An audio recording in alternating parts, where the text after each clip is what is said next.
Vamos a presentarles a continuación Antimemorias de un comunista incómodo con Andrés Sorel. Lo primero, así, es un placer contar con su presencia hoy aquí. Muchas gracias. En mi tierra, como digo. ¿Qué es lo que podemos encontrar en esta publicación, en su última obra, que Uf, está, vamos, recién salidita del horno? pues demasiado. Más de 60 años de historia. Es decir, empiezo precisamente en Segovia con un breve relato de mi infancia y a continuación, ya con 20 años, desde Madrid, donde entonces militaba en el Partido Comunista, era el corresponsal de una radio que los jóvenes no conocéis, pero que fue muy importante en aquella época, la Radio España Independiente, Estación Pirenaica, que ni era independiente porque era del Partido Comunista, ni era pirenaica porque estaba en Bucarest. Pero bueno, ese era el nombre. Y fue el corresponsal de esa radio hasta el año 74.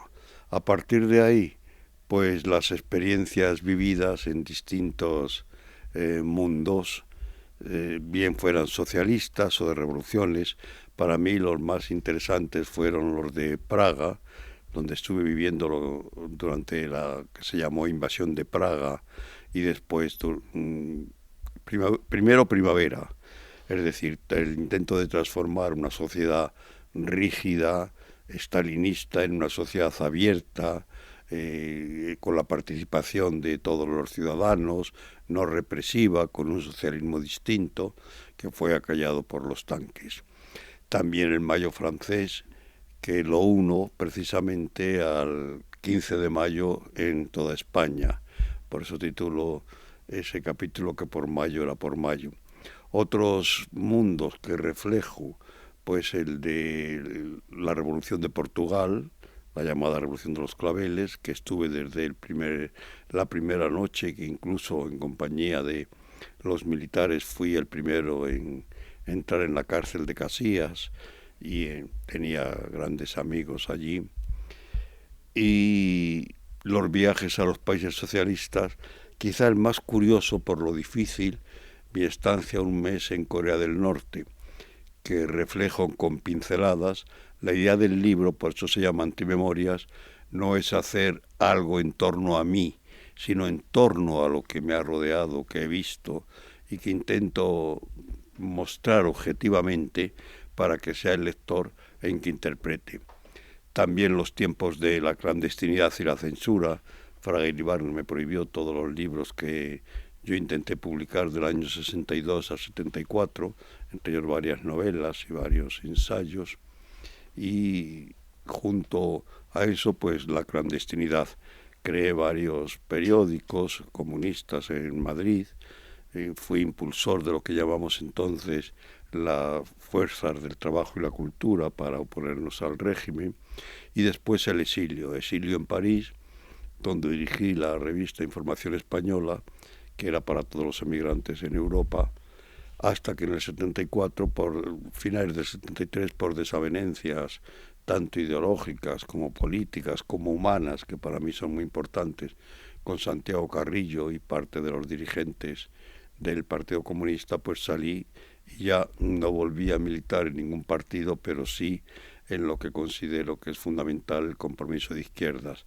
En España, aquí publiqué cuando llegué en el 75 un libro que me hizo vivir bastante en Castilla, que fue Castilla como agonía, participando en reuniones donde estaban después, pues desde el presidente de la Junta de Castilla y León a otros, pero políticamente no intenté integrarme nunca ya en ninguna organización ni partido.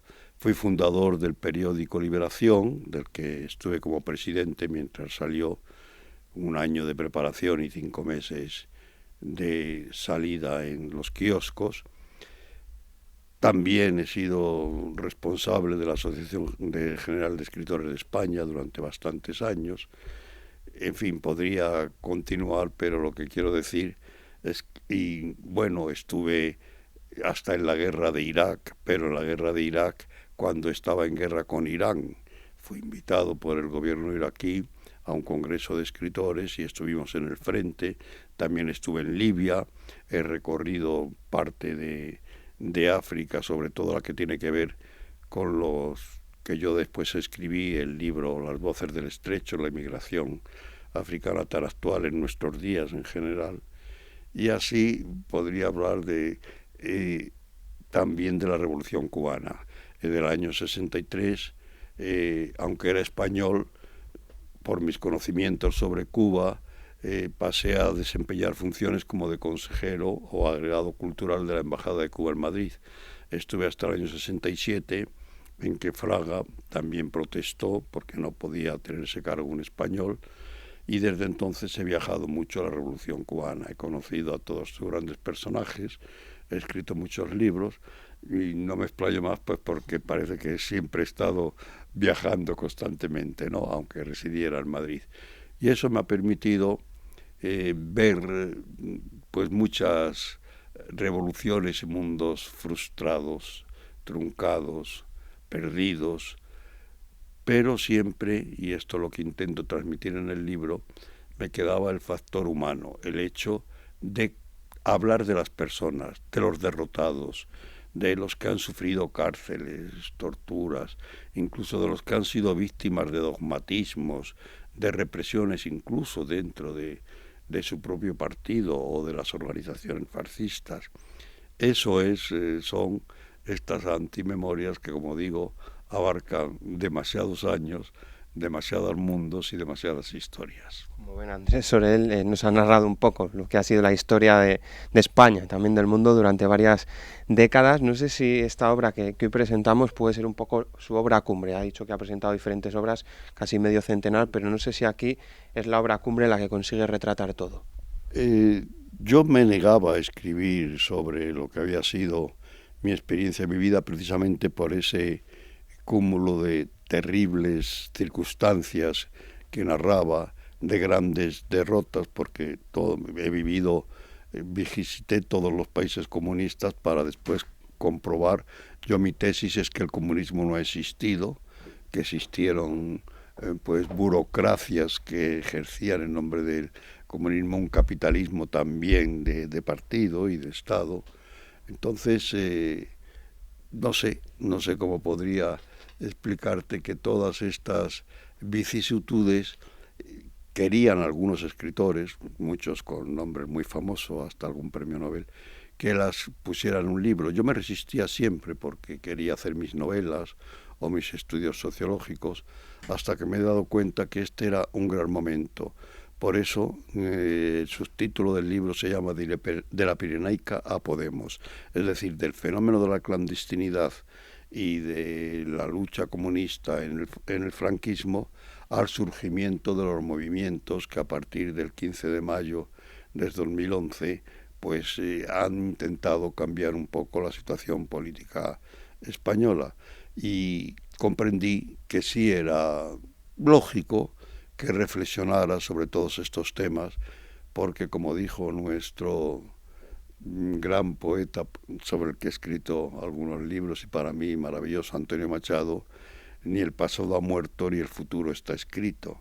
Entonces el presente es como un puente entre ese pasado que nos ha llevado hasta aquí y el futuro que en las últimas páginas pues intento un poco esbozar. Ahora hablaremos del futuro también de la política y de ese inmediato presente, pero en la contraportada hace alusiones a José Saramago, que fue amigo suyo. Hablamos de personas, no sé qué nos puede contar del lado más personal del gran José Saramago. José Saramago está presente en todo el libro. A José Saramago yo le conozco en la Revolución de los Claveles y desde entonces nos hemos visto muchas veces y hemos participado en algunas actividades juntas, pero sobre todo he hablado con él. Al principio era en Lisboa, después fue en su casa en las Islas Canarias y también en Madrid.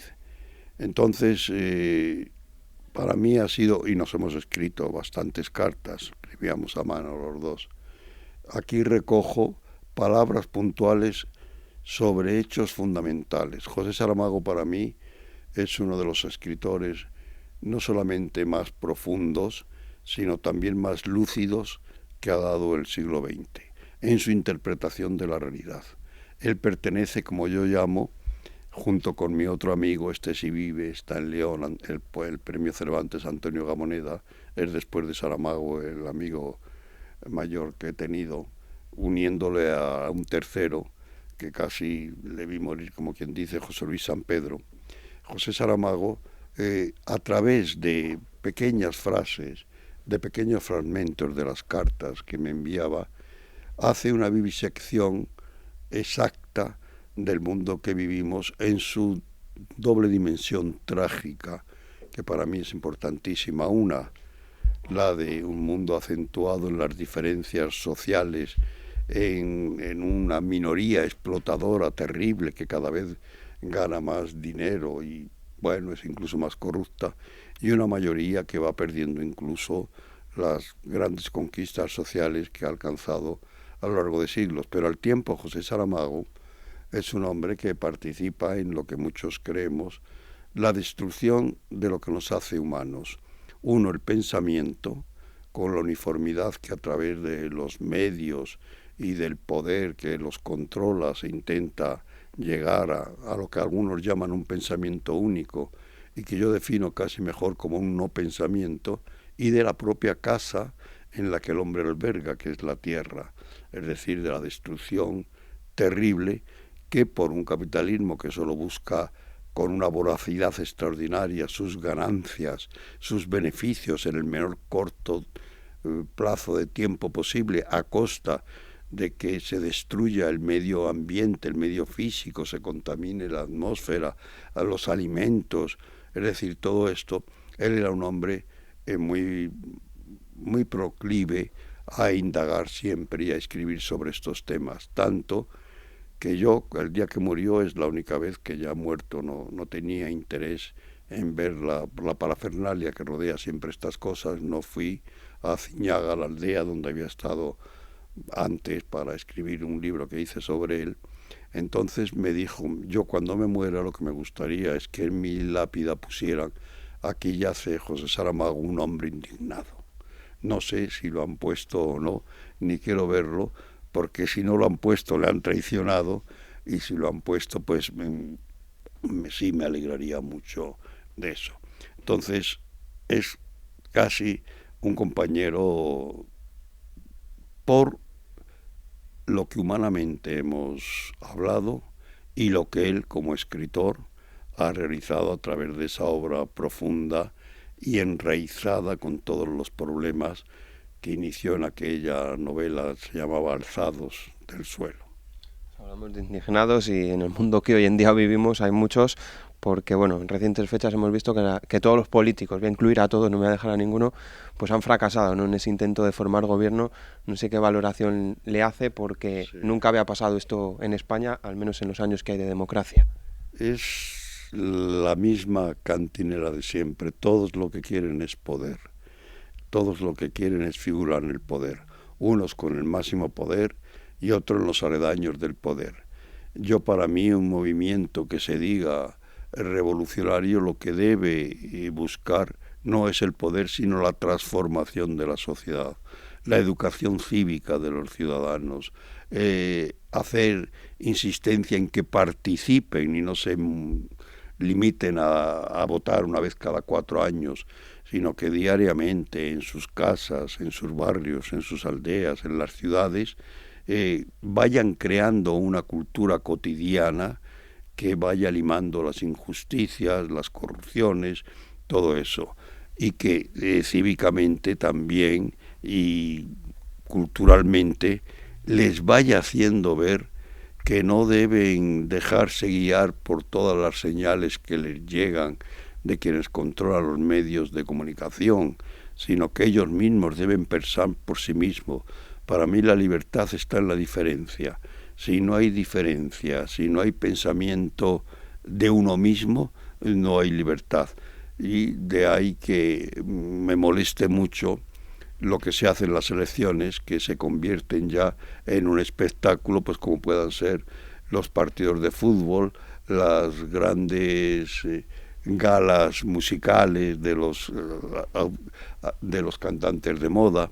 Es decir, todo eso no lleva más que a que la gente aplauda. Aplaudir, formar un coro, pues se ha hecho a lo largo de la historia de una manera siniestra. No basta con decir, oye, es que he tenido 100.000 personas. yo les diría, Hitler tuvo millones. ¿Y a dónde conduce todo eso? No, yo no quiero que tengas 100.000 personas que corean lo mismo, que gritan lo mismo, sino al revés. Yo quiero que tú te reúnas con una, luego con 10, con 100, hables con ellas. Es un poco lo que viví en la primavera de Praga, que por eso lo aplastaron los tanques soviéticos. Pues Andrés Soler, muchísimas gracias por toda esta lección de historia que nos ha dado, por su sabiduría. Y para mí también ha sido un placer poder charlar con usted. Muchísimas gracias. Siempre poder hablar, que no es tan fácil hoy día. Muchas gracias.